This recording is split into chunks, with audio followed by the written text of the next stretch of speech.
Bienvenue à tous et à toutes une fois de plus sur ma chaîne YouTube. C'est avec un plaisir immense que je vous retrouve après de longs mois d'absence sur ma chaîne pour venir vous faire un état des lieux, vous donner un update de qu'est-ce qui se passe. Donc là aujourd'hui ça va être une petite FAQ, foire à questions sur la plupart des questions qui reviennent souvent dans les commentaires de mes vidéos ou des affaires. Donc j'ai décidé de regrouper toutes les questions aujourd'hui et d'essayer d'y répondre, faire un melting pot un peu d'informations. Donc la première question qui me vient souvent, c'est de savoir quel est le programme le plus rapide par exemple pour immigrer au Canada.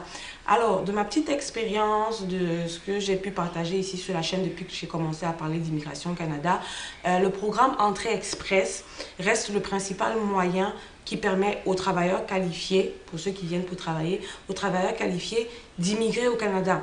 Il faut savoir que le Canada accueille environ 110 000 immigrants par an par le biais de Entrée Express. Les candidats et les candidates qui sont admissibles soumettent leur profil sur le site web de IRCC. Et donc après ça, il y a un bassin, genre ils vont piger dans le bassin pour voir après ceux qui se qualifient selon un système de pointage. Et donc ça reste le programme quand même le plus rapide pour immigrer au Canada qui est donc l'entrée express. Selon le système de classement global, et environ toutes les 2 semaines, l'IRCC invite les personnes qui sont candidates à l'immigration, qui ont obtenu les scores SCG les plus élevés, donc à présenter une demande de résidence permanente. Donc voilà. La prochaine question qui revient, qui est souvent revenue, c'est quoi les métiers les plus recherchés au Canada? Donc moi, je suis allée donc sur internet, j'ai essayé de regarder qu'est-ce qui était suggéré. Et donc les métiers spécialisés qui sont les plus recherchés au Canada, il y a les cuisinières et les cuisiniers, il y a les électriciens industriels et les électriciennes et l'industrie. Donc je vais donner le générique masculin. Les électriciens industriels, il y a les mécaniciens industriels, donc les mécaniciens de chantier, il y a les peintres et décorateurs, il y a les soudeurs et les soudeuses. Ça, ce sont les métiers spécialisés qui sont quand même les plus recherchés. Après, parce que des fois, certaines personnes me demandent, non, je veux venir faire ci, je veux venir faire ça. Vraiment, les métiers spécialisés, soudeur, ça marche bien. Parce qu'après, tu peux te mettre à ton compte. Électricien, tu peux travailler partout, tu peux travailler dans la construction, tu peux travailler à ton propre compte. Donc vraiment, voilà. Prochaine question qui revient souvent, je regarde dans les commentaires de mes vidéos. Quels sont les programmes d'immigration au Canada en 2023? Donc, ce qu'il faut savoir, c'est que pour l'exercice 2023-2024, le ministère de l'Immigration continue à mettre en œuvre une politique d'intérêt public temporaire qui dispense certaines personnes protégées au Canada et les membres de leur famille qui les accompagnent de l'obligation de se soumettre à un EMI ultérieur dans le cadre de leur demande de résidence permanente. Après, quelle est la meilleure province pour immigrer au Canada? Alors,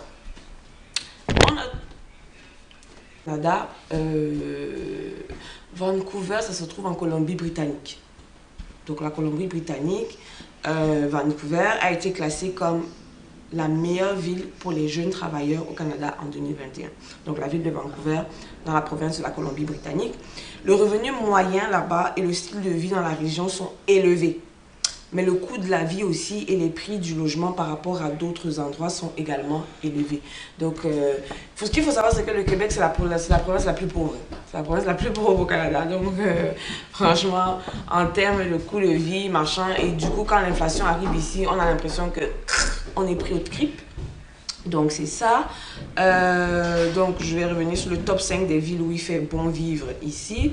Donc, le top 5 des villes, je m'en vais regarder qu'est-ce qui a été suggéré. Le Canada compte 10 provinces. Donc, on a l'Alberta, la Colombie-Britannique, l'île du Prince-Édouard, le Manitoba, le Nouveau-Brunswick, la Nouvelle-Écosse, l'Ontario, le Québec, Saskatchewan et Terre-Neuve et Labrador. Des métropoles, comme je disais, Vancouver, c'est la première ville.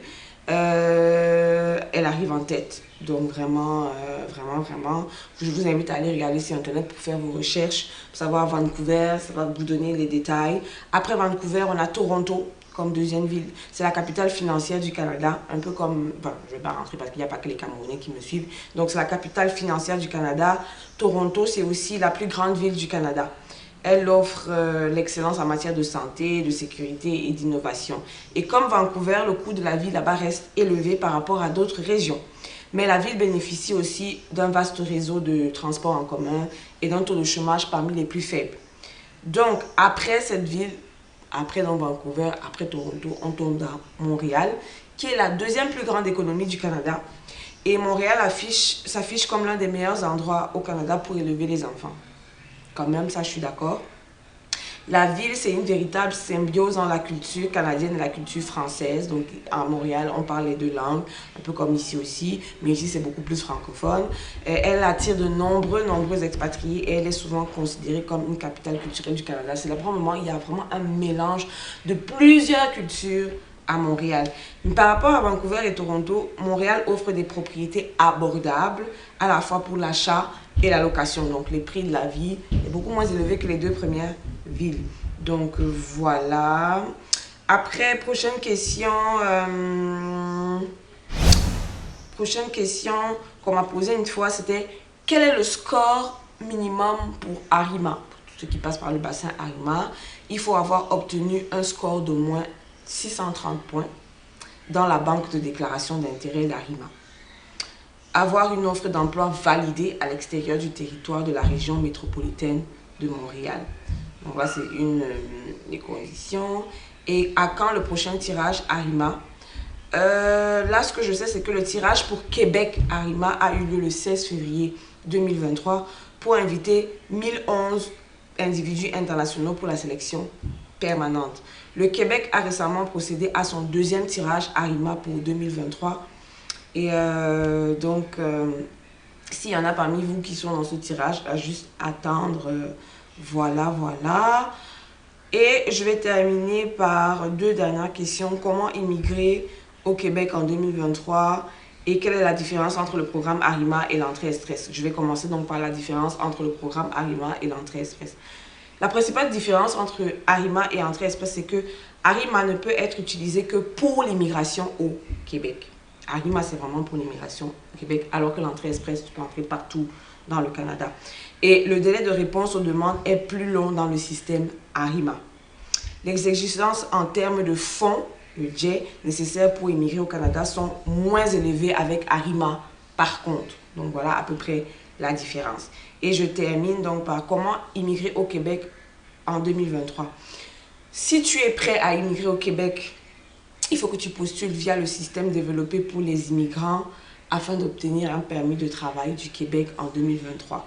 Et ce système d'entrée express est sur le portail Arima Québec, qui peut être géré gratuitement par tous les candidats. Donc, tu n'as pas besoin forcément de passer par quelqu'un, par une agence, par quoi que ce soit. Et donc, c'est vraiment ça. Donc, j'arrive au terme des questions qui m'ont souvent été posées. Si cette vidéo t'a intéressé, n'hésite pas à t'abonner à ma chaîne, à activer la cloche de notification pour que chaque fois que je publie une vidéo, tu sois au courant, à liker la vidéo, à la partager dans tous tes groupes WhatsApp, Snapchat, TikTok, partout.